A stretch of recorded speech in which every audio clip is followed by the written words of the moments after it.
آج آپ اس سلسلے میں سنیں گے کہ کس وقت روزہ افطار کرنا سنت ہے، کس وقت روزہ افطار کرنا خلاف سنت اور کس وقت افطار کرنا مکروہ تحریمی ہے۔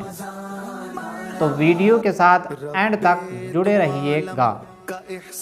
رب دو عالم کا احسان آیا، رب دو عالم کا احسان آیا، رمضان آیا، رمضان آیا۔ بسم اللہ الرحمن الرحیم۔ ناظرین، آپ کو سلسلے میں خوش آمدید کہتے ہیں۔ ناظرین، جب سورج ڈوب جائے تو روزہ افطار کرنے میں دیر نہیں کرنی چاہیے، اور دیر کرنا خلاف سنت ہے۔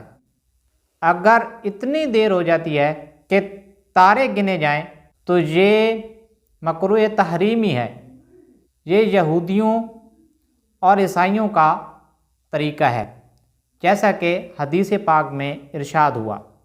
عن ابی ہریرہ قال قال رسول اللہ صلی اللہ تعالی علیہ وآلہ وسلم لا یزال الدین ظاہرا ما عجل الناس الفطر لأن الجہود والنصارى یؤخرون۔ حضور سید عالم صلی اللہ تعالی علیہ وآلہ وسلم نے ارشاد فرمایا کہ دین غالب رہے گا جب تک لوگ افطار میں جلدی کرتے رہیں گے، کیونکہ یہود و نصارہ دیر سے افطار کرتے ہیں۔ ناظرین، افطار میں جلدی کرنا یہ مسلمانوں کا غلبہ حدیث میں ذکر ہوا، تو معلوم ہوا سنتوں بلکہ مستحبات کی پابندی بھی یہ مسلمانوں کے غلبے اور رعب و دبدبے کا سبب ہے۔ ایک اور روایت میں ارشاد ہوا، عنہ قال قال رسول اللہ صلی اللہ تعالی علیہ وآلہ وسلم قال اللہ تعالی احب عبادی الی عجلہم فطرا۔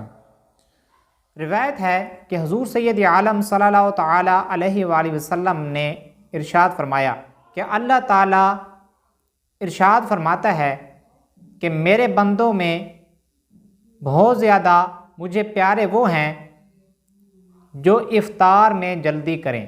اس روایت سے یہ معلوم ہوا کہ یہود و نصارہ اور روافض سے اہل سنت بہتر ہیں، کیونکہ یہ افطار میں جلدی کرتے ہیں۔ افطار میں جلدی کرنا یہ رب تعالیٰ کی رحمت کی طرف جلدی کرنا ہے اور اپنی حاجت مندی کا اظہار ہے۔ ناظرین، آج ہمارے سلسلے کا وقت ختم ہوا۔ کل انشاءاللہ عز و جل ہم نیکسٹ سلسلے میں ملیں گے، تب تک کے لیے اجازت دیجیے۔ آمین بجاہ نبی الامین صلی اللہ تعالی علیہ وآلہ وسلم۔ رب دو عالم کا احسان آیا، رب دو عالم کا احسان آیا، رمضان آیا، رمضان آیا۔